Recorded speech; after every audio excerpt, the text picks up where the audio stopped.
Alexandre de Moraes concedeu prisão domiciliar temporária à cabeleireira Débora Rodrigues dos Santos. No texto da sua decisão, Moraes reafirma, contudo, que, aspas, a presença dos pressupostos para a manutenção da prisão preventiva está mantida.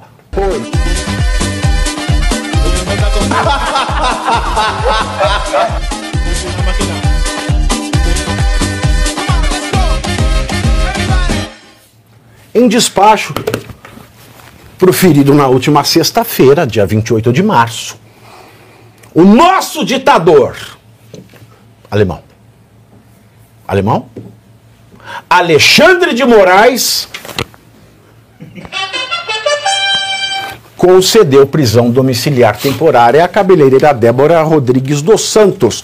No texto da sua decisão, Moraes reafirma, contudo, que, aspas, a presença dos pressupostos para a manutenção da prisão preventiva está mantida, pois a situação fática e jurídica que autorizou a decretação da prisão preventiva de Débora Rodrigues dos Santos mantém-se inalterada, não havendo nos autos a apresentação de fato novo capaz de modificar o entendimento já estabelecido pelo ministro relator, ou seja, ele mesmo, nas decisões de 28 de 6 de 23, 10 de 10 de 23, 16 de 11 de 23, 16 de 12 de 23, 5 de 4 de 24, 27 de 6 de 24, 27 de 9 de 24, 8 de 11 de 24 e 20 de 2 de 2025. Bem como pela primeira turma do Supremo Tribunal Federal. Os argumentos reiterados pela defesa, portanto, não afastam os elementos que fundamentam a decretação e reavalização, eu não sei de onde ele tirou esta palavra, talvez do âmago do útero, não sei de quem, da prisão preventiva. Ao revés, continua Moraes, ao revés, a preventiva decretada está em amparada em elementos que traduzem o risco concreto à ordem pública e à garantia de aplicação da lei penal. Ou seja, ele diz claramente, Débora Rodrigues dos Santos, mãe de 2 crianças, tem altíssimo grau de periculosidade social ainda, mais do que a rainha do tráfico. Moraes deixa claro que a medida que ele concedeu na última sexta se deu única e exclusivamente em razão do julgamento da cabeleireira ter, aspas, sido suspenso em razão de legítimo pedido de vista do ministro Luiz Fux para melhor análise dos fatos, uma vez que a ré, consequentemente, não pode ser prejudicada por eventual interrupção do julgamento. Fecho aspas. O que quer dizer isso? Moraes deixa claro que quando acabar o julgamento e se prevalecer um resultado alinhado ao seu voto, Débora será novamente presa, o que poderá ocorrer antes mesmo do eventual acórdão condenatório, caso ela desrespeite qualquer uma das medidas estabelecidas no seu despacho. São 5 as medidas cautelares. 1.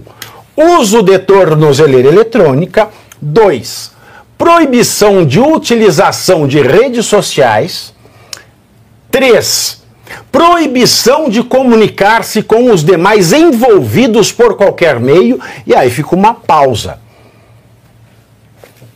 Quem são os envolvidos? Quem são os envolvidos? Quem são? 4. Proibição de concessão de entrevistas a qualquer meio. E 5, peguem essa, 5, proibição de visitas, salvo de advogados regularmente constituídos e com procuração nos autos e de seus pais e irmãos, além de outras pessoas previamente autorizadas por este Supremo Tribunal Federal. Então pega isso aqui, se ela ficar doente, se um dos filhos ficar doente, o pai estiver trabalhando, esta mulher está numa situação complexa. Nenhum médico pode ir visitar, porque até para o médico entrar na casa precisa de autorização prévia. E vocês lembram o que aconteceu no caso do Clesão. Além da revogação da prisão domiciliar, o descumprimento de qualquer uma dessas 5 hipóteses determinadas por Moraes implicará, segundo o mesmo Moraes, em, além da volta para a prisão, perda dos dias de pena a remir. O que é muito estranho, porque a lei de execução penal, ela limita a perda dos dias a remir a 1/3 desses dias, e não perda dos dias todos. Então tá aí. Não é para comemorar. Eu vejo mais perversidade do que um passo atrás nesta decisão do Moraes. Doutora Ana Paula. Olha, Pavinato, eu concordo plenamente com você. Me parece que, em virtude da comoção que acometeu o país, né, as pessoas todas entraram nessa campanha a favor da Débora, ficaram comovidas, com razão. Em virtude de tudo isso, eu acho que foi obrigado, sim, a dar um passo para trás, mas o que ele faz na outra ponta? Ele aperta ainda mais. Ele está dando a ela aí colocando em diversas situações de censura, está blindando a Débora e deixando ela ainda mais presa até talvez do que já estava, ou tão presa quanto. Está na companhia dos seus filhos, o que é uma notícia que nos deixa um pouco... dá um afago, né, no coração, porém não é suficiente, porque uma vez condenada com essa pena absurda, essa dosimetria absurda, ela vai ser novamente privada da companhia dos seus filhos, se isso acontecer. Os filhos vão passar por toda essa questão de novo de ver a mãe sendo presa. Então permanece aí uma situação muito difícil e conflitante para a Débora, que está nas mãos de uma pessoa que não tem qualquer empatia e, pior, um juiz que não está preocupado em seguir as leis. Um juiz que está fazendo das leis, aplicando as leis de acordo com a interpretação que tem dentro da cabeça dele. E ele já disse isso. Da Constituição. Exato, ele disse isso, ele verbalizou isso naquela aula magda que ele deu, né, na USP, e ele disse isso, que as leis elas dependem da interpretação. E isso é um retrocesso muito grande.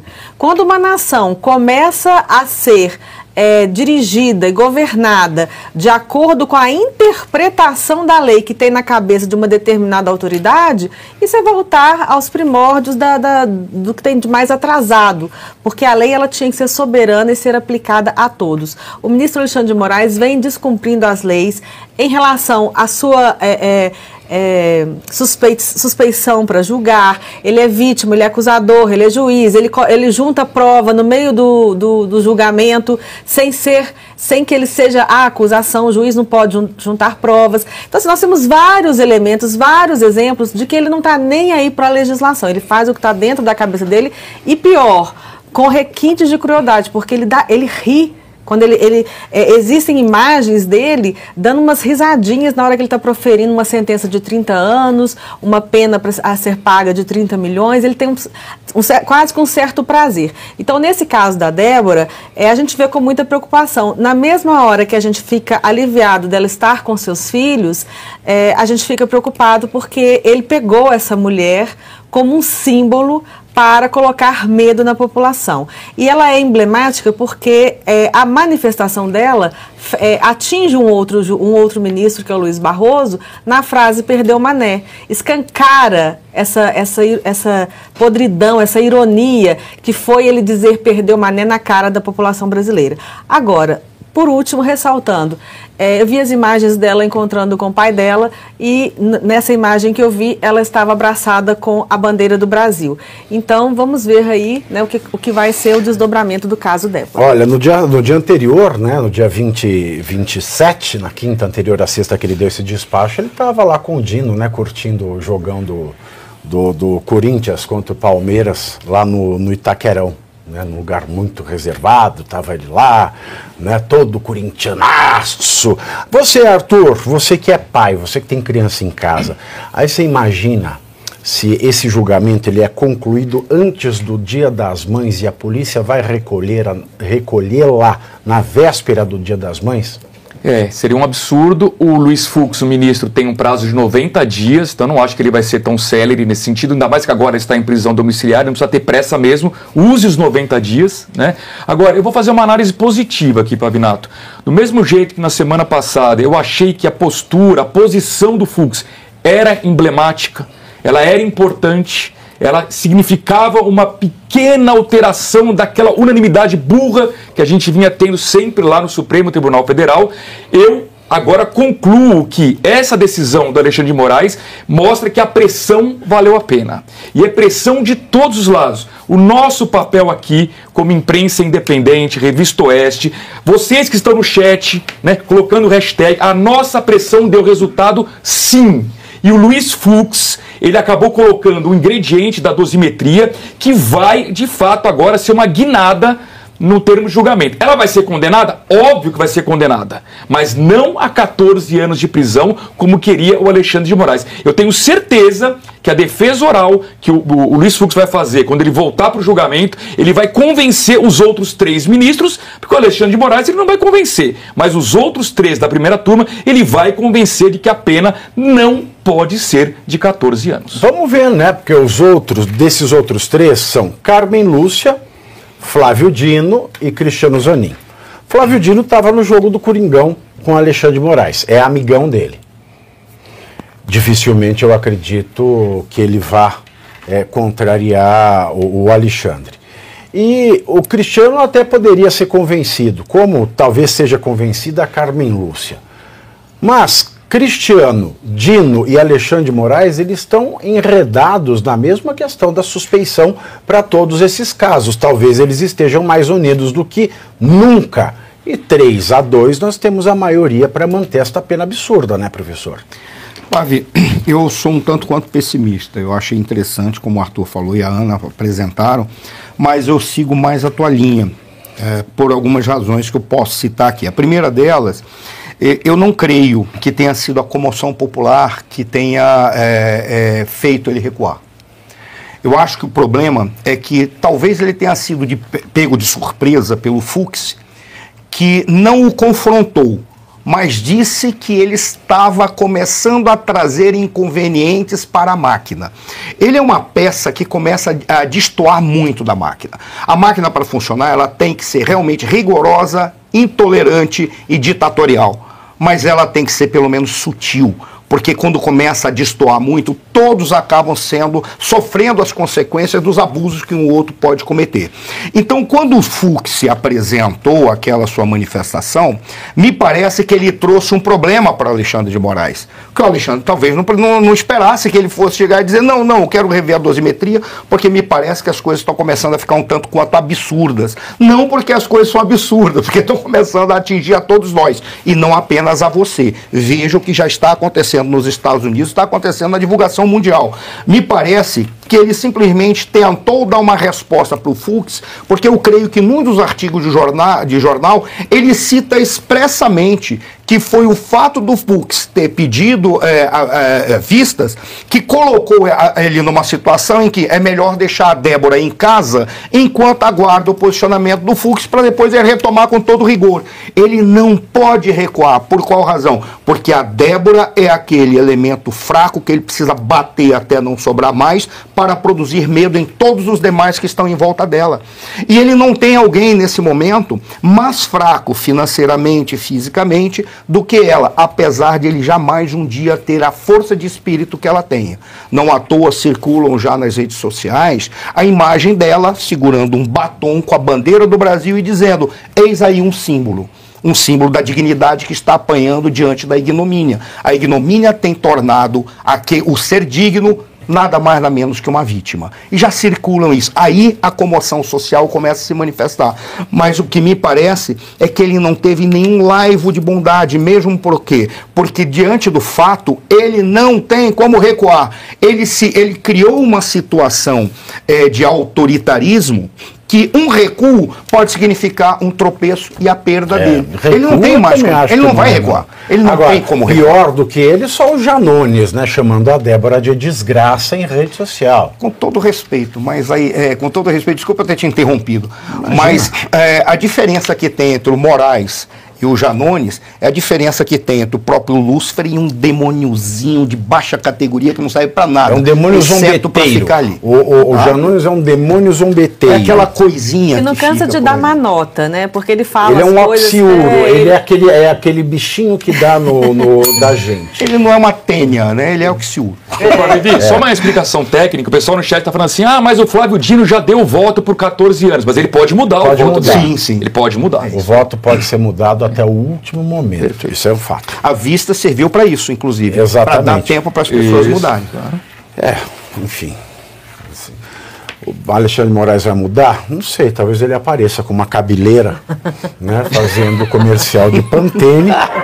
Eu acho isso mais fácil. Agora, e você aí, já está preparado para ter todos os argumentos para dizer que Marx não foi um cara legal, para dizer que o comunismo não é um lugar para diversidade, para desmontar essa grande fake news histórica da esquerda, que é repetida por nossos professores de história, de geografia, de sociologia, que é repetida nas universidades, que é repetida nos livros. Está preparado para dizer por que Marx não era um cara legal e por que todo marxista raiz também não é, e porque o comunismo é terrível? Você já leu nos Anais de Marx? Pois é, aqui nesse livro você vai encontrar tudo o que você precisa saber para responder aquele sabichão que diz que Marx é um cara legal, pois não é. Leia agora, nos Anais de Marx, a trolha do comunismo transviado para encaçapar idiotes. À venda em todas as livrarias do Brasil, pelo site ou nas lojas físicas. Não deixe de ler.